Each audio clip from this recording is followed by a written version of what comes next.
কিয়ামতের আগে আগে আরো কিছু মানুষকে আল্লাহ পাক কিন্তু শূকর এবং বানরে পরিণত করবেন। এই হাদিসটা কি জানেন? হাদিসটা শুনে রাখেন। এটা আখিরুজ জামান বা কিয়ামতের আলামত সংক্রান্ত হাদিসগুলোর মধ্যে পাবেন। আল্লাহ রাসূল সাল্লাল্লাহু আলাইহি ওয়াসাল্লাম বলেছেন, কিয়ামতের আগে আগে আমার উম্মতের মধ্যে, ভালো করে শোনেন, কিয়ামতের আগে আগে আমার উম্মতের মধ্যে একদল মানুষ বের হবে যারা মদ পানকে হালাল মনে করবে। কাকে? মদ পান করাকে হালাল মনে করবে। যারা বাদ্যযন্ত্র, গায়িকা, নায়িকা এগুলো নিয়ে নর্তকী নাচাবে রাতের বেলা, এগুলোকে হালাল মনে করবে। যারা অশ্লীলতা, বেহায়াপনাকে জায়েজ করে নিবে।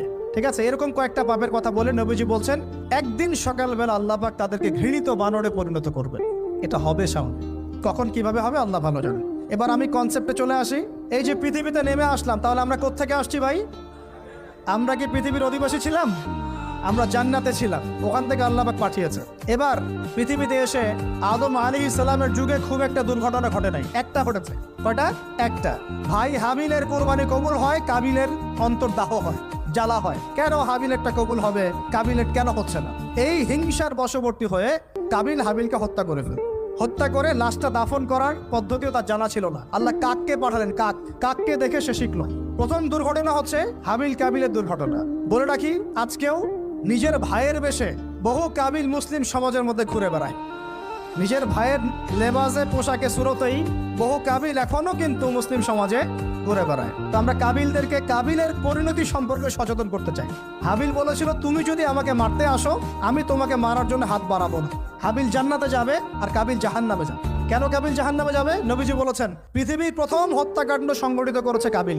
এ কারণে পৃথিবীতে যত খুন হবে, সমস্ত খুনের পাপের একটা অংশ কাবিলের আমলনামায় যোগ করা হবে। বলে নাউজুবিল্লাহ। একটা কথা মনে রাখবেন, সদকায়ে জারিয়া যেমন আছে, গুনাহে জারিয়াও আছে। একটা মদের দোকান দিয়েছেন, যত মানুষ মদ খাচ্ছে, সমস্ত গোনার একটা অংশ আপনার কাঁধে আসছে।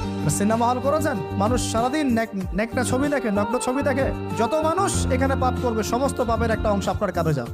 আবার একটা মাদ্রাসা করেছেন, যত মানুষ এখানে দ্বীনি ইলম শিখবে, এই নেকির একটা অংশ আপনি পাবেন ইনশাআল্লাহ। মরে গেলেও কবরে পাবেন ইনশাআল্লাহ। আল্লাহ পাক আমাদের সবাইকে সদকায়ে জারিয়া করার তৌফিক দেন, গোনাহে জারিয়া থেকে বাঁচিয়ে রাখুন। খুব খেয়াল রাখবেন, আল্লাহ পাক আমাদের হেফাজত করুন বলি আমিন। এবার ওই যুগ শেষ, নূহ আলাইহিস সালামের যুগ। এই যুগে আল্লাহর একই সুন্নত।